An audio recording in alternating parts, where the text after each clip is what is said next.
नमस्कार प्यारे विद्यार्थियों, आज अपन बात करने वाले हैं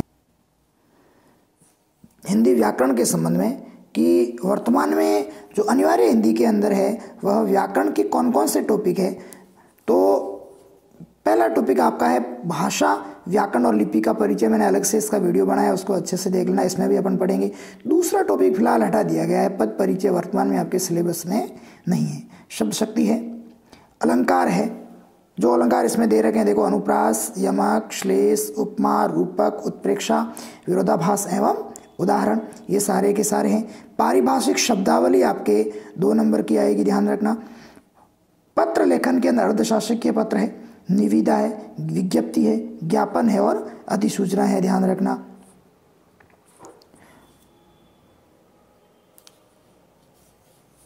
और क्या क्या है देखो, इसके अलावा 4 नंबर का जो आपके क्या रहेगा, निबंध आएगा, ध्यान रखना। तो सबसे पहले हम बात करते हैं किसकी, भाषा की। ये टॉपिक मैंने आपको अलग से भी पढ़ाया था देखो कि भाषा मानव जाति के विकास के सुदीर्घ इतिहास में सर्वाधिक महत्व संप्रेषण के माध्यम का रहा है। और ये माध्यम है क्या, भाषा। भाषा वह साधन है जिससे हम अपना इतिहास, अपनी संस्कृति, संचित ज्ञान विज्ञान तथा अपनी महान परंपराओं को जान सकते हैं। दूसरे रूप में देखो, आप भाषा की परिभाषा ये भी दे सकते हो कि किसी बोली का संरक्षण तथा अन्य कारणों से यदि क्षेत्र उसका विस्तृत होने लगा, तो उसमें साहित्य लिखा जाने लगा, तो उसका व्याकरण निश्चित होने लगता है, तब वह भाषा बनने लगती है, ध्यान रखना। तब वह क्या बनने लगती है, भाषा बनने लगती है। तो ये भी भाषा की ऑथेंटिक परिभाषा है, कोई भी याद करो। भाषा के कितने भेद हैं, 2 प्रकार हैं। एक तो है मौखिक और दूसरा है कौन सा, लिखित। मौखिक में क्या है कि जो भाषा आपस में बातचीत के द्वारा, भाषणों तथा उद्बोधनों द्वारा यानी कि बोलने के माध्यम से प्रयोग में लाई जाती है, वो क्या है, मौखिक भाषा है। जो भाषा लिखित लिपि के माध्यम से लिखकर प्रयोग में लाई जाती है, जो लिपि के माध्यम से है ना। संस्कृत हमारी सभी भारतीय भाषाओं की सूत्र भाषा और जननी है तथा वर्तमान में हिंदी हमारी कैसी भाषा है, राजभाषा है, मतलब राज कार्य की भाषा है। ये ध्यान रखोगे अच्छे से। नेक्स्ट देखो, बोली। तो भाषा का छोटा रूप है क्या, बोली। जैसे अपन किस नाम से जानते हैं, कभी प्रश्न उपभाषा का भी पूछा जा सकता है। एक सीमित क्षेत्र में बोली जाने वाले भाषा के इन्हें स्थानीय रूप को क्या कहते हैं, बोली कहते हैं। एक सीमित क्षेत्र में बोली जाने वाली भाषा के स्थानीय रूप को क्या कहते हैं, बोली कहते हैं, ध्यान रखना। या जिसे अपन किस नाम से जानते हैं, उपभाषा के नाम से भी जानते हैं। कहा भी जाता है कि कोस कोस पर पानी बदले 5 कोस पर बानी।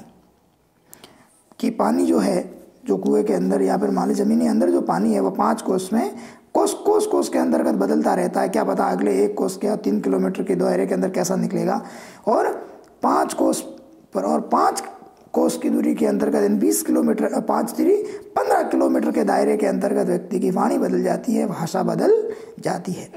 अतः भाषा का सीमित, अविकसित तो बोलचाल वाला रूप क्या है, बोली है, ध्यान रखना। क्या है, सीमित, अविकसित तथा आम बोलचाल वाला रूप क्या है, बोली है, ध्यान रखना। हालांकि ये मैंने टॉपिक आपको अलग से भी पढ़ाया था, यूट्यूब पर पढ़ाया वीडियो, उसको आसानी से अच्छे से देखना। इसमें देखोगे तो इसमें सारे टॉपिक आपको एक साथ मिल जाएंगे। अब हम बात कर लेते हैं कि हिंदी भाषा की जो बोलियां हैं उसका वर्गीकरण क्या है।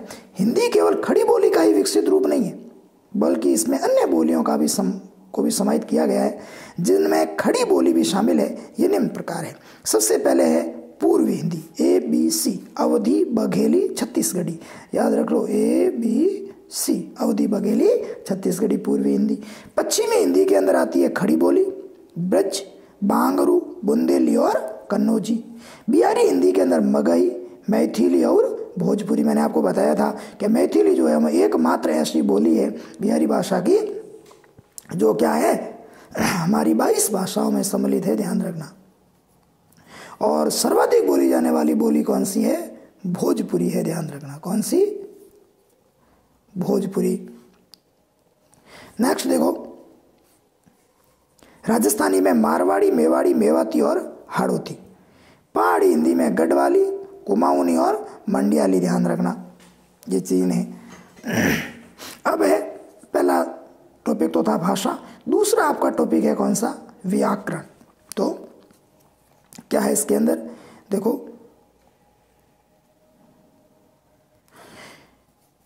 कि हिंदी भाषा को शुद्ध रूप से लिखने व बोलने संबंधी नियमों की जानकारी देने वाला शास्त्र क्या है? व्याकरण है। ध्यान रखना, हिंदी भाषा को शुद्ध रूप से बोलने व लिखने संबंधी नियमों की जानकारी देने वाला शास्त्र क्या है? व्याकरण है। ध्यान रखना कि भाषा को शुद्ध कैसे लिखा जाएगा। यहाँ अपन हिंदी की बात कर रहे हैं केवल, इसलिए हिंदी भाषा लिखा है। बाकी अपन ये भी कह सकते हैं कि भाषा को शुद्ध रूप से लिखने और बोलने संबंधी नियमों की जानकारी वाली देने वाला शास्त्र क्या है? व्याकरण है। क्योंकि व्याकरण प्रत्येक भाषा का अपना अपना अलग होता है। व्याकरण का अर्थ है क्या? नियमावली। प्रत्येक भाषा अपने अपने नियमों के अंदर क्या है? बंधी हुई है। ध्यान रखना। तो देखो, अगर हिंदी व्याकरण के विभाग या वर्ग की अपन बात करें तो वर्ण विचार, शब्द विचार और वाक्य विचार 3 भाग है। ये बात भी ध्यान रखना है कि किसी भी भाषा को जानने के लिए उसके नियमों को जानना अति आवश्यक है, अर्थात उसके व्याकरण को जानना अति आवश्यक है। ध्यान रखना, किसी भी भाषा को जानने के लिए क्या जानना जरूरी है? उसका व्याकरण जानना अति आवश्यक है। ध्यान रखना।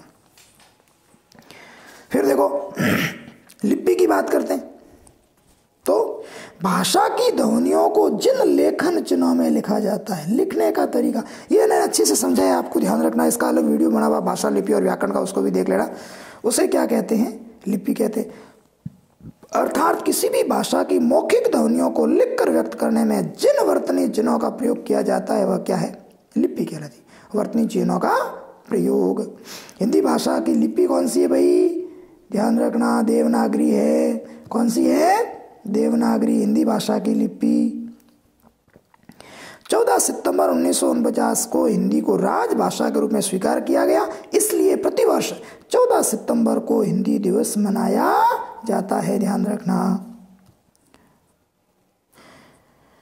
नेक्स्ट देखो, देवनागरी लिपि का निर्धारित मानक रूप हिंदी शब्द भंडार जो है वो क्या है? देखो,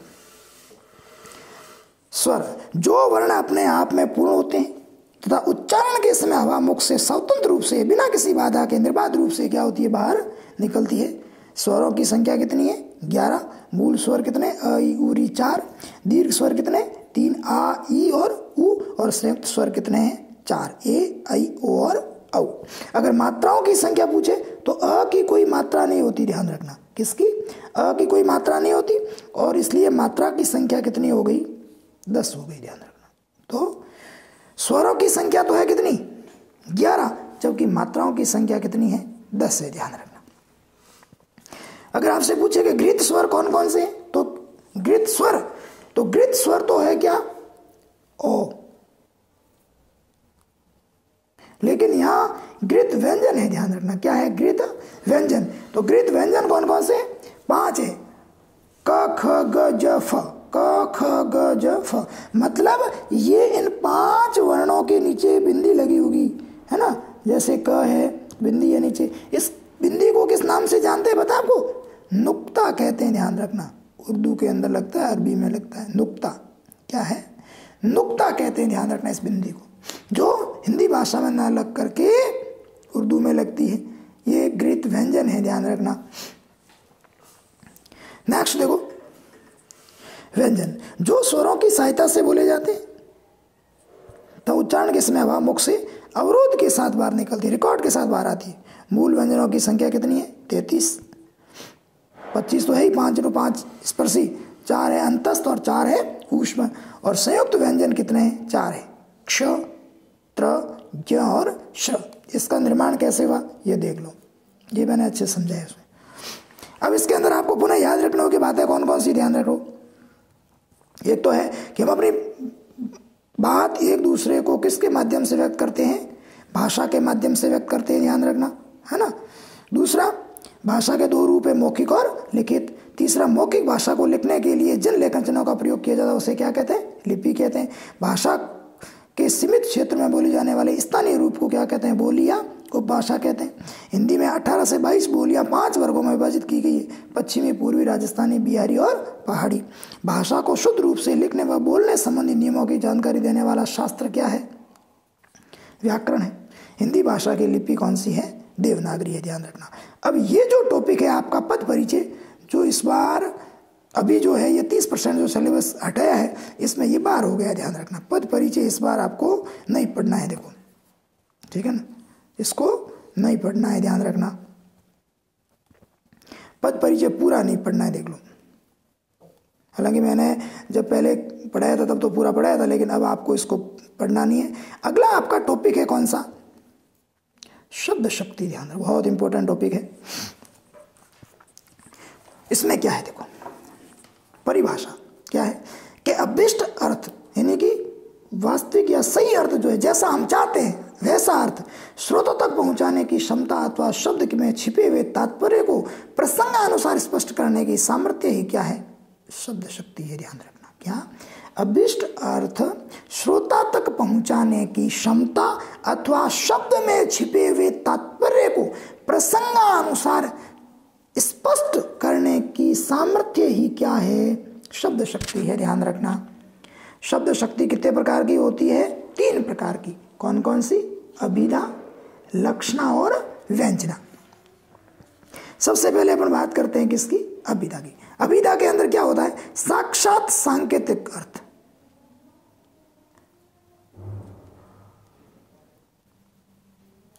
साक्षात सांकेतिक अर्थ, जैसा संकेत किया वैसा यदि अर्थ है तो क्या है? अभिधा है। अन्य किसी प्रकार की कोई बाधा नहीं है। देखो तो देखो क्या है? अभिधा।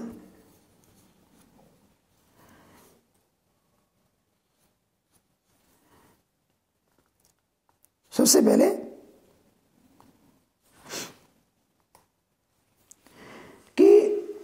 शब्द की जिस शक्ति से किसी शब्द के सबसे साधारण, लोक प्रचलित अथवा मुख्य अर्थ का बोध होता है उसे क्या कहते हैं?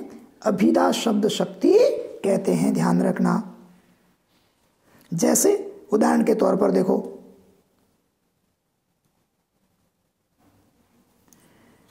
बहुत मतलब जैसा आप बोल रहे हो वैसा अर्थ यदि प्रकट हो रहा है, कोई बाधा उत्पन्न नहीं हो रही है, तो उस स्थिति के अंतर्गत कौन सी है? ध्यान रखना, कौन सी है? अभिधा शब्द शक्ति है। जैसे श्री राम राजा दशरथ के पुत्र थे, कोई बाधा नहीं। रमेश पुस्तक पढ़ता है, गाय घास खाती है, गुलाब का फूल बहुत सुंदर है। तो जितने भी साधारण वाक्य है, जितने भी साधारण वाक्य है, वे सारे के सारे किसके उदाहरण हैं? अभिधा के उदाहरण है, ध्यान रखना। किसके? अभिधा के। अब हम बात करते हैं किसकी? लक्षणा की। तो देखो, अगर लक्षणा शब्द शक्ति, जब किसी शब्द के मुख्यार्थ में बाधा हो, मुख्य अर्थ में क्या प्रकट हो रही है?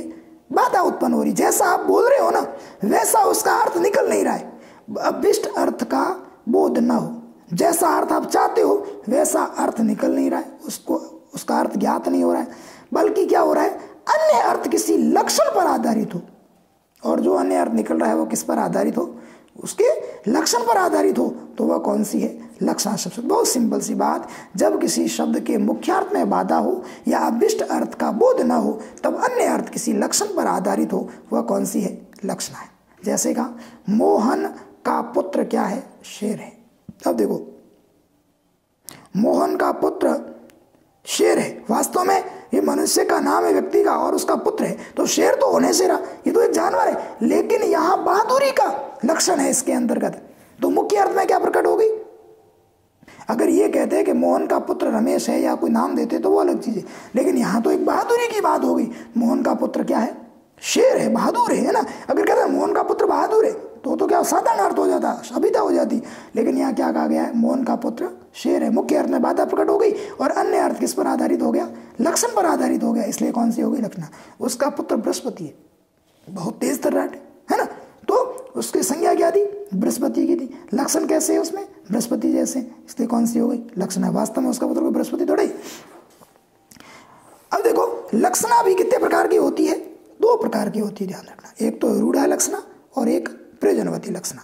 जब किसी शब्द का रूढ़ या पारंपरिक अर्थ या लक्षण प्रकट हो तो है रूढ़ लक्षणा। जैसे राजेश का पुत्र ऊंट हो गया, मतलब बहुत बड़ा हो गया, है ना, वास्तव में कोई ऊंट थोड़ी हुआ, मूल अर्थ में बाधा है। पुलिस को देखकर चोर 9 2 11 हो गए, 9 और 2 तो 11 होते हैं, यहाँ तो जोड़ हो गई अगर ऐसा कर तो। लेकिन मुहावरे का अर्थ क्या है, भागना है। तो अगर कोई भी लोकोक्ति या मुहावरा आता है सामान्यतः, वो हवा से बातें कर रहा है, तो हमेशा ध्यान रखना कौन सा होगा, लक्षणा होगा। अगर कोई मुहावरा आता है तो बिना कुछ देखे आपको सीधा क्या लिखना है, लक्षणा शब्द शक्ति लिखनी है, ध्यान रखना। विशेष तौर पर 12th क्लास वालों के लिए कह रहा हूं। फिर देखो वह हवा से बातें कर रहा है, हवा से कोई बातें की जा सकती है, मतलब तेज दौड़ रहा है ना, तो उस स्थिति के अंतर्गत आप क्या है कि तेज दौड़ना है वास्तविक अर्थ हो, लेकिन मुख्य अर्थ में बाधा प्रकट हो गई तो कौन सा हो गया, लक्षणा हो गया। प्रयोजनवादी लक्षण, जब किसी शब्द का अर्थ या लक्षण प्रयोजन या कारण पर आधारित हो, जैसे पुलिस को देखकर चोर जो है चौकन्ना हो गया, सतर्क हो गया, है ना।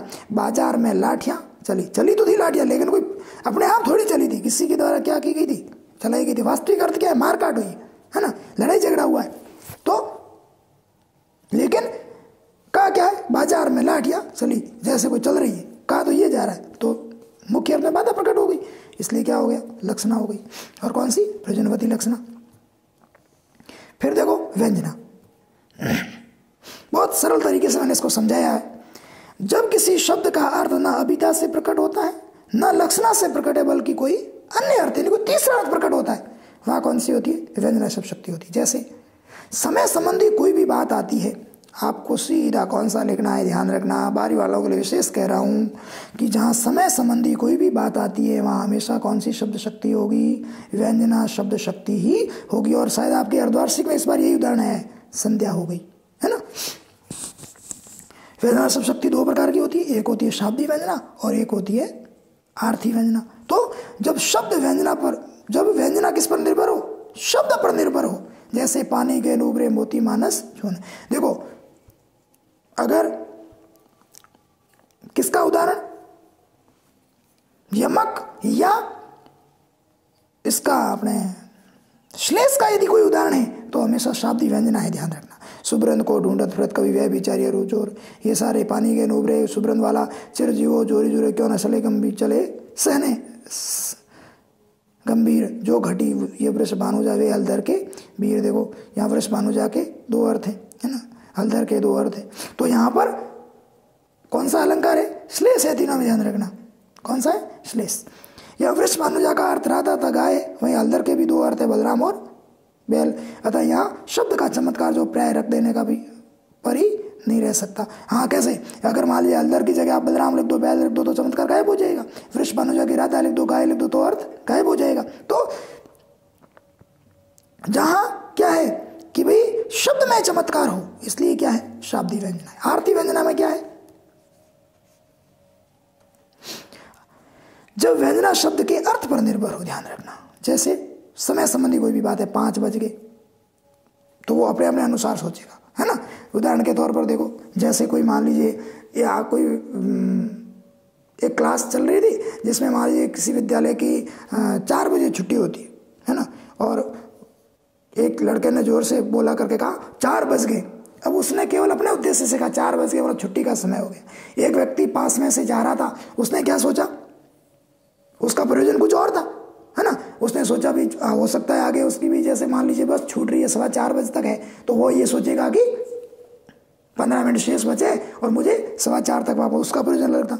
या कोई गृहिणी जैसे घर जा रही थी तो उसका प्रयोजन कुछ और था, अलग था कि मेरे बच्चे अभी विद्यालय से आने वाले। जिसने भी सुना उसने अपने अपने प्रयोजन के अनुसार अर्थ लिया, तो अलग अलग अर्थ हो गया, अन्य अर्थ हो गए, बहुत सारे अर्थ हो गए, इसलिए क्या हो गया, आरती व्यंजना हो गया, ध्यान रखना। अब देखो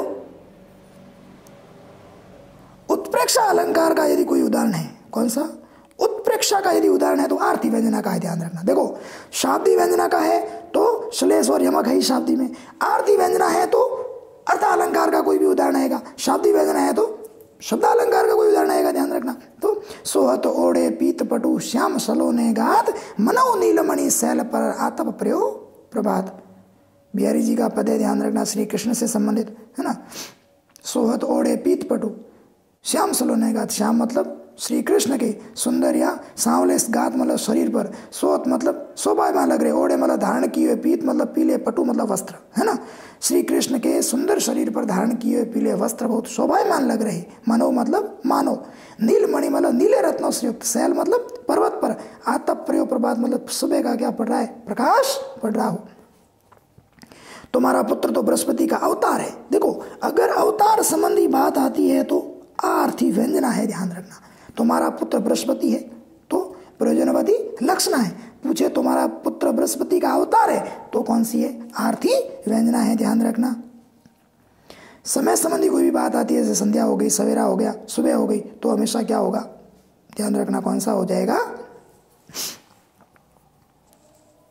अपने आर्थी व्यंजना हो जाएगी, ध्यान रखना।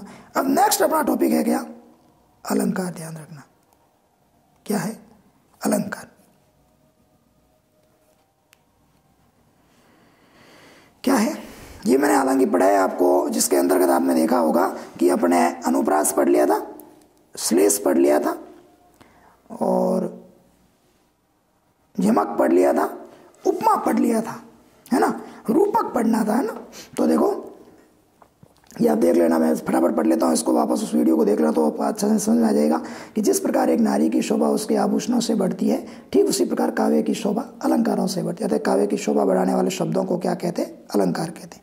आचार्य शुक्ल के अनुसार अलंकार की परिभाषा भावों का उत्कर्ष दिखाने और वस्तुओं के रूप, गुण और क्रिया का अधिक तीव्र अनुभव कराने में कभी कभी सहायता होने वाले उक्ति अलंकार। ये छोड़ो फिलहाल, ये ज़्यादा टेढ़ा रहेगा आपके लिए, इसलिए इसको याद नहीं करना, ऊपर वाला सबसे बेस्ट है, सरल है।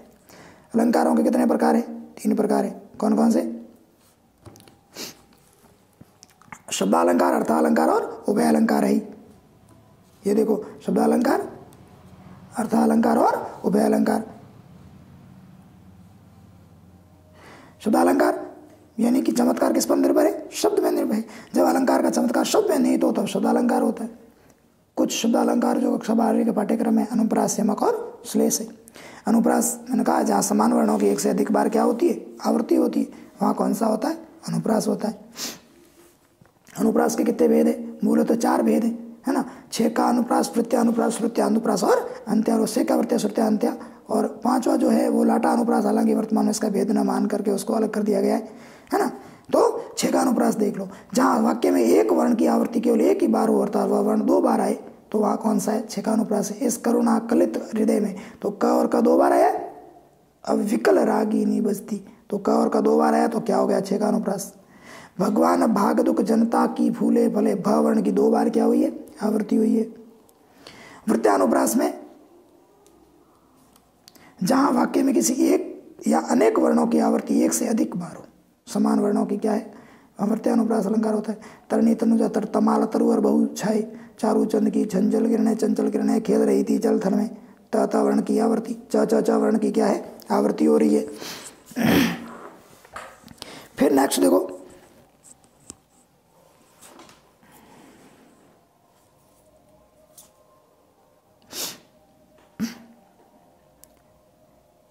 और भी उदाहरण देखो, जदपि सुजाति सुलक्षणी, सुब्रंद सरस सुब्रत, भूषण उन्होंने राजे कविता बनिता मीट, काले कुचित कीट का कुसुम में क्या काम था। ये सारे के सारे किसके उदाहरण हैं, प्रत्यानुप्रास के। अब देखो श्रुत्यानुप्रास, जहाँ मुख के एक ही भाग से उच्चारित होने वाले वर्णों की आवृत्ति होती है वहाँ क्या होता है, श्रुत्यानुप्रास होता है। जैसे दिनांत था, थे, दीनानाथ, डूब से मुख के दंता भाग से उच्चारित होते हैं, द वर्ण त है, न है ना। स धेनु आते गृह ग्वाल बाल थे तो स है, देखो ग है, ह है, ग है, ये वर्ण जो है मुख के कंठ से उच्चारित होने वाले हैं। अंत्यानुप्रास जब छंद की प्रत्येक पंक्ति के अंतिम वर्ण या वर्णों में समान वर्णों के कारण तुकांत जो है वह बनती हो तो वहाँ अंत्यानुप्रास होता है। जैसे अंतिम जो स्वर है या अंतिम वर्ण है उसका तुकांत बनता है, ध्यान रखना, है ना। रघुकुल रीति सदा जलियाई प्राण जाई पर वचन, है ना, जाई रीति चली आई ई, है, जाय पर वचन न जाई, तो ई वर्ण की अंतिम क्या है, आवृत्ति है, तो अंत्यानुप्रास हो गया। दूसरी अपन बात कर रहे हैं किसकी, यमक की, तो यमक भी मैंने आपको पढ़ाया था, है ना। वाक्य जब एक ही शब्द की एक से अधिक बार आवृत्ति और प्रत्येक बार उसका अर्थ भिन्न भिन्न हो, कनक कनक तेजो निर्मादकता आदि का है वो, या खाए बो रहा है जगह वो पाए बो रहा है, अभंग का है ये, क्योंकि कनक और कनक विभाजित नहीं हो रहे हैं, पूरे का अर्थ है, ध्यान रखना। सब अंक को क्या विभाजित, मैंने बताया था, वीडियो बनाया हुआ अलग से। 3 बेर खाती थी सो 3 बेर खाती है, एक बार 3 समय का भोजन थी, सिर्फ 3 बेर। कुमोदिनी मानस मोदिनी और मोदिनी, भजन कहो ताते भजो भजो ने को बार, दूरी भजन जाते के और सोते भजो बार, इसको मैंने अच्छे से समझाया, अब अंक है। तो परवारो उर्वशी सुनो राधि के सुजान, तुम मोहन के उर्वशी अवे उर्वशी समान, उर्वशी सब अंक का उदाहरण है।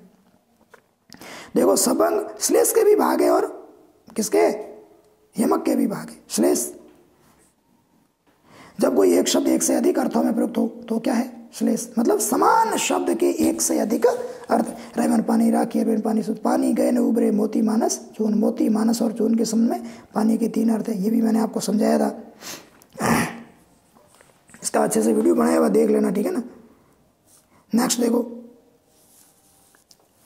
सुवृंद को ढूंढ फिर कवि वह विचारी और चोर है ना, रही में ना, जो गति दीप की कुल कपूत गति सोए, बारे उजियारे करे बड़े अंधेरो होए, अजो तरियो नाही रे श्रुति से होते तरंग, नाक बास बेसरी और बसी मुकुतन के संग।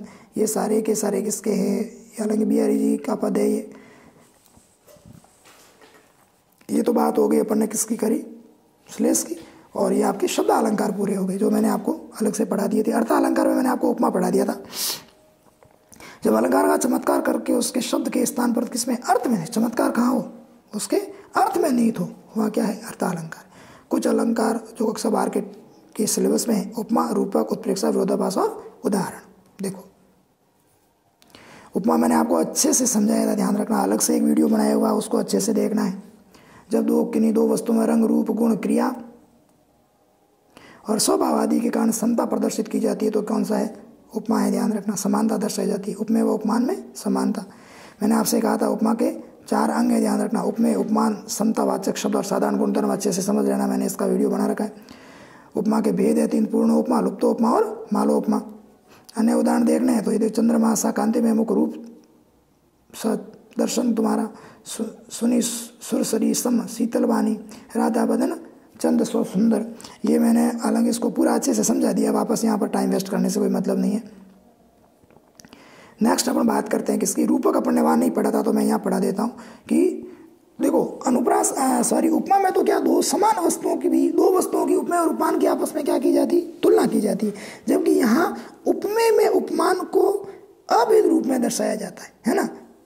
उपमेय कोई क्या मान लिया जाए, उपमान मान लिया जाए, दोनों को एक जैसा मान लिया जाए, अभेद दर्शाया जाए तो कौन सा है, रूपक। तो क्या है, जब उपमेय में उपमान को अभेद रूप में दर्शाया जाए तब वहाँ कौन सा होता है, रूपक अलंकार होता है। मतलब जहाँ उपमेय में उपमान का क्या किया जाए, आरोप किया जाए, थोपा जाए मजबूरी में।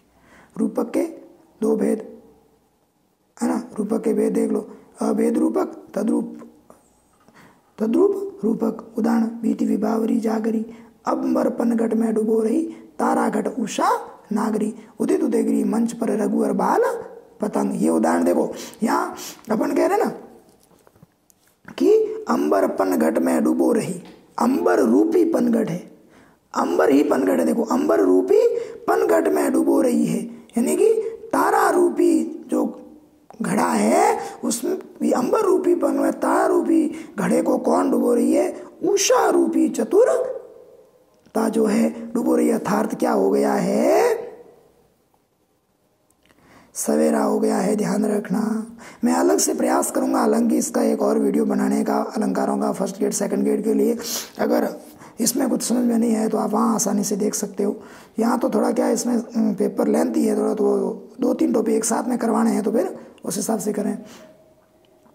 ये देखो, उदित उदयगिरी मंच पर रघुवर बाल पतंग, ये भी है किसका, भगवान श्री राम का वर्णन है इसके अंतर्गत, स्वयंवर का, ध्यान रखना। ये पूरा पद ये ना कि उदित उदयगिरी मंच पर रघुवर बाल पतंग बिकसे संत सरोज सब हर्षे लोचन भ्रंग। आपको परिभाषा याद रखनी है इसकी अच्छे से। जहाँ उपमेय व उपमान, उपमेय में उपमान का क्या दर्शाया जाता है, उसका अभेद प्रकट किया जाता है, या उपमेय पर उपमान का क्या किया जाता है, आरोप किया जाता है, थोपा जाता है, तो वो कौन सा है, रूपक है। बढ़त बढ़त संपत्ति सलील मन सरोज बढ़ी जाए, घटत घटत फिरी ना घटे न तरुवर समूल कुंभलाए। अब देखो उत्प्रेक्षा, संभावना उत्प्रेक्षा प्रकृत से संबंधित। उत्प्रेक्षा के अंदर क्या है, जब उपमेय में उपमान की बलपूर्वक संभावना व्यक्त की जाती है तब वहां कौन सा है, उत्प्रेक्षा है, ध्यान रखना। जनो जानो मनो मानो निश्चय प्राय बहुधा एवं खलु इत्यादि जो शब्द है वह उत्प्रेक्षा के वाचक शब्द है, ध्यान रखना। उत्प्रेक्षा के कितने भेद है, 3। वस्तु उत्प्रेक्षा, हेतु उत्प्रेक्षा और फलोत्प्रेक्षा। यहाँ पर केवल और केवल मैंने साधारण तरीके से जो केवल और केवल एग्जाम्पल दिए हैं समझाया गया है, बाकी इसको विस्तार से अपन क्या करेंगे, बोर्ड पर समझेंगे इसको अच्छे से। देखो, सोहत ओढ़े पीतपट श्याम सलोने गाद मनहु नीलमणि शैल पर आतप प्रयोग प्रभात। सामान्य समझने के लिए तो आप इतना भी समझ सकते हो कि मनहु शब्द आया है तो उत्प्रेक्षा है ना। जबकि इसका जो तुलनात्मक रूप से देखो क्या कहा, बलपूर्वक संबंध व्यक्त किया जाता है, ऐसा कि ये हो सकता है। सोहत ओढ़े पीतपटु श्याम सलोने, भगवान श्री कृष्ण के सुंदर शरीर पर धारण किए पीले वस्त्र ऐसे लग रहे हैं मानो नीले रत्नों से युक्त पर्वत। शैल तो क्या हो गया, पर्वत मतलब यहाँ क्या है, शरीर है। नीलमणि है, नीला रत्न मतलब श्याम का कैसा, सलोना शरीर, सलोना। पर आतप मतलब प्रकाश है ना, प्रभात का प्रकाश पड़ रहा है, मतलब उसका पीला वस्त्र जो उस पर चमक रहा है, ध्यान रखना। तो बलपूर्वक इसकी इसमें संभावना व्यक्त हो गई। बार बार उसे भीषण रव से कंपती धरती देख विशेष, मानो नीले व्योम उतरा हो आलिंगन के हेतु अशेष। मानो शब्द आ गया, हरिमुख मानो कमल मधुर मयंक, अरुण भय कोमल चरण भूमि चली बेने मानू। अब देखो विरोधाभास, विरोधाभास के अंतर्गत कहाँ है, जहाँ वास्तविक विरोध न होते हुए भी क्या होता है, केवल विरोध का आभास होता है, वहाँ कौन सा है, विरोधाभास, ध्यान रखना। देखो अर्थालंकार है, सामान्य अर्थ शब्द देखेंगे तो विरोध लगेगा, लेकिन यदि उसका अपन क्या देखें, वास्तविक जब अर्थ देखें, अर्थालंकार है, सीधी सी बात है, अर्थ को समझेंगे तो विरोध होगा नहीं, ध्यान रखना। तो क्या कहा, जहाँ वास्तविक विरोध न होते भी विरोध का क्या होता है, केवल आभास मात्र होता है, विरोधाभास है। विरोधाभास शब्द से स्पष्ट है, विरोध आभास। या अनुरागी चित्त की गति समझे नहीं कोई, जो जो बूढ़े श्याम रंग त्यों त्यों उजलू हो। यहाँ देखो, अगर सामान्य अर्थ है कि जैसे जैसे कोई वस्तु काले रंग में डूबती है वैसे वैसे क्या हो रही है, सफेद हो रही है ना, विरोध है। लेकिन वास्तविक अर्थ को समझे तो क्या होगा, यहाँ मतलब इस अनुरागी मतलब प्रेम से युक्त चित्त मतलब मन की गति मतलब स्थिति समझे मतलब समझने वाला नहीं कोई, इस प्रेम से युक्त मन की स्थिति को कोई समझ ही नहीं सकता। ये जैसे जैसे बूढ़े बूढ़े मतलब डूबता है, ज्यों ज्यों कैसे कैसे श्याम रंग में श्री कृष्ण के प्रेम में जैसे जैसे बूढ़े मतलब डूबता है, त्यों त्यों उजलू हो, वैसे वैसे पवित्र होता। तो वास्तविक बात तो सही है कि कृष्ण से अधिक लगाव के कारण हृदय जो है, मन है, वो मनुष्य का पवित्र हो जाता है। ये हरिवंश राय बच्चन का देखो, मैं शीतल वाणी में आग लिए फिरता हूँ, विरोधाभासी बातें है ना। मीठी वाणी बोले में आग कहाँ से आ गई, लेकिन वह अपने मन के दुख को जो है वो शालीनता से सरल शब्दों में प्रकट कर रहा है। निज रोदन में राग लिए फिरता हूँ, है ना, मन के अंदर तो दुख है लेकिन गाता गीत है, विरोधाभासी बात है। विस्मय यह गोदावरी अमृतन को फल देत, एक दूसरे की विपरीत स्थिति। अन बूरे बूरे तेरे जो बूढ़े संग संग, ये भी जो एक दूसरे की विपरीत स्थिति है, ध्यान रखना। बहुत सारे उदाहरण देख, मैंने समझा दिया आपको, बाकी आप देख लेना इस हिसाब से। उदाहरण अलंकार के अंदर देखो कि एक बात कहकर उसकी पुष्टि हेतु दूसरा समान कथन कहा जाए तो कौन सा है, उदाहरण है। एक बात कहकर उसकी पुष्टि हेतु दूसरा कोई समान कथन कहा जाता है, एक मुख्य बात कह करके उसकी पुष्टि को सामान्य कथन कह दिया जाए तो कौन सा उदाहरण। वाचक शब्द ज्यों जिमी जैसे यथा, ज्यों जिमी जैसे यथा आदि। जो पावे अति उच्च पद ताको पता निदान, ज्यों तपी तपी मध्यान्ह और अस्त होते हैं भान। इस बात को समझाने के लिए उदाहरण दिया है ना। जो पावे अति उच्च पद, जो एक बार उच्चता का पद प्रता को पतन न, वो धीरे धीरे उसका पतन होता ही है। जैसे जो तपी तपी मध्यान्ह लो, जिस प्रकार से सूर्य मध्यान्ह से पहले पहले बहुत अधिक क्या होता है, तपता है, अस्त होत है भान। और लो मध्यान्ह, लो मतलब क्या, उसकी लो धीमी हो जाती का, अस्त होत जब सूर्य अस्तांचल की ओर चला जाता है वापस दोपहर के पश्चात। नीकी पर फीकी लगे बिना अवसर की बात है, जैसे वर्णत युद्ध में नहीं श्रृंगार, बिना अवसर का युद्ध बात हमेशा कितनी श्रेष्ठ क्यों ना हमेशा कैसी लगती है, फीकी लगती है। जैसे युद्ध भूमि के अंतर्गत श्रृंगार का वर्णन किया जाए तो वो शोभा नहीं देता। ये तो हो गए आपके अनिवार्य के सारे उदाहरण, अलंकार तक पूरे के पूरे जितने भी हैं। नेक्स्ट आपका है पत्र लेखन, जो वर्तमान में है सिलेबस में, है ना। तो इसका मैंने आपको अर्धशासकीय पत्र पढ़ा दिया था, निविदा, विज्ञप्ति, ज्ञापन और अधिसूचना। एक बार देखो मैं पूरा बता देता हूँ। एक तो आपको क्या करना है, अर्धशासकीय पत्र की सारी विशेषताएं अच्छे से याद करनी है। मैंने अच्छे से इसको समझाया है, आप उदाहरण सारे के सारे देखोगे तो समझ में आ जाएगी बात। पत्र के दाईं ओर प्रेषक का पूरा नाम, दिनांक और पत्रांक लिखा जाता है। इसके बाद पत्र के बाईं ओर प्रिय और प्रिय शब्द का प्रयोग तथा जिसे पत्र भेजा जा रहा है उसका नाम लिखा जाता है। पत्र का विषय मध्य भाग लिखा जाता है। पत्र के बाईं ओर आपका शुभेच्छु या शुभचिंतक लिखकर प्रेषक का नाम, पद नाम, हस्ताक्षर और विभाग का नाम लिखा जाता है। अंत में बाईं ओर पत्र प्राप्त करने वाले का नाम और पता लिखा जाता है। यह व्यक्तिगत पत्र के समान ही लिखा जाता है और एक अधिकारी अपने बराबर या अधीनस्थ अधिकारी को ये पत्र लिख सकता है। जब यह कार्यालय पत्र के होते हुए भी मित्रतापूर्व व्यवहार में लिखा जाता है। यह पत्र तभी लिखा जाता है जब अधिकारी एक दूसरे को आपस में व्यक्तिगत रूप से क्या हो, जानते हो। अर्धशासकीय पत्र का ये प्रारूप है। देखो ये हालांकि यहाँ आ गया, लेकिन आना यहाँ चाहिए था सबसे ऊपर। सबसे पहले अर्धशासकीय राजस्थान सरकार, भारत सरकार, संबंधित विभाग का नाम लिखो, फिर प्रेषक का नाम और पद नाम लिखना है, प्रेषक का पता, दिनांक और पत्रांक, फिर प्रियवर लिख करके पूरा भाग लिखो। उसके बाद पत्र प्राप्त करने वाले का नाम और अंत में प्रेषक का नाम और पद नाम। यहाँ देखो मैंने 2 क्वेश्चन दिए हैं, इनको अच्छे से देख लेना, है ना। एक उदाहरण भी दिया ये अर्धशासकीय पत्र का, ये मैंने हालांकि इसमें से हटा दिया क्योंकि वो फिर बीच में सेट नहीं हुआ था, है ना। और ये उदाहरण आप दोनों देखोगे तो समझ आ जाएगा, और एक बार समझाया हुआ भी है। ये देखो निविदा, विज्ञप्ति, ज्ञापन और अधिसूचना, इनका फॉर्मेट लगभग सेम है। निविदा एक प्रकार का टेंडर है, किसी भी वस्तु को खरीदने या बेचने संबंधी कार्य के लिए क्या जारी की जाती है, निविदा जारी की जाती है। विज्ञप्ति यानी किसी भी विभाग के अंतर्गत, सरकारी हो फिर प्राइवेट, कोई भी विभाग के अंतर्गत अगर मान लीजिए कोई नए कर्मचारियों की भर्ती करनी है तो क्या जारी की जाती है, विज्ञप्ति जारी की जाती है। या कोई मान लीजिए सदस्य अभी वर्तमान में जो रीट की भर्ती आई है, जिससे अपन क्या कहते हैं, भर्ती विज्ञप्ति कहते हैं। RS की है, फर्स्ट ग्रेड की, सेकंड ग्रेड की, इसको मैं अलग से वीडियो बनाएंगे एक अपन, उसमें समझेंगे। ज्ञापन ये सरकारी पत्र है, ध्यान रखना, है ना। किसी भी सरकारी कार्य के लिए उच्च अधिकारी द्वारा अपने समस्त अधीनस्थ अधिकारियों को क्या जारी किया जाता है, ज्ञापन जारी किया जाता है कि ये कार्य इसे समय के अंदर पूर्ण करना है। अधिसूचना है सरकारी सूचना, किसी भी व्यक्ति के प्रमोशन, उसकी मृत्यु, उसका रिटायरमेंट या अन्य कोई भी बात है, उससे संबंधित हमेशा नोटिफिकेशन जारी होता है, पहले उसकी अधिसूचना जारी होती है, उसके बाद वह कार्य होता है, ध्यान रखना। तो इस प्रकार से समझाया हुआ है सारा का सारा कि ये जो है ना, ये यहाँ आ गया अलग खिसक करके, इसको बीच में लाना है। फिर संबंधित विभाग का नाम और पूरा पता लिखना है और पत्रांक लिखना है, इधर दिनांक और इधर निविदा क्रमांक लिखना है, फिर विषय लिखना है, पत्र का मध्य भाग लिखना है, हस्ताक्षर का प्रेषक का नाम लिखना है। सेम विज्ञप्ति में सेम टू सेम फॉर्मेट है, ध्यान रखना, कोई बदलाव नहीं है। ये है पारिभाषिक शब्दावली, अच्छे से देख लेना भाई, ठीक है ना, अच्छे से याद भी कर लेना।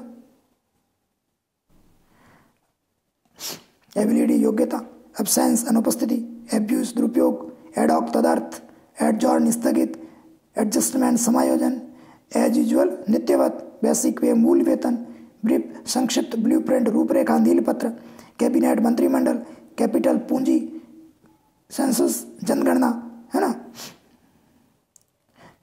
और कम्युलेटिव संचित या उपचयी, कन्फर्म पुष्टि, ड्यूटी कार्य, डीट रोकना, ड्यूरेशन अवधि, इकोनॉमी अर्थव्यवस्था, एजुकेशनल शैक्षणिक, एक्सेल मूल्यांकन, फेयर कॉपी, स्वच्छ प्रति, गजेट राजपत्र, गजेटेड राजपत्रित, ग्रांट अनुदान, आइडेंटिटी पहचान, इनिटाइल लघु हस्ताक्षर, जूनियर कनिष्ठ, लॉक आउट तालाबंदी, म्यूटेशन नामांतरण, नर्सरी पौधशाला, है ना,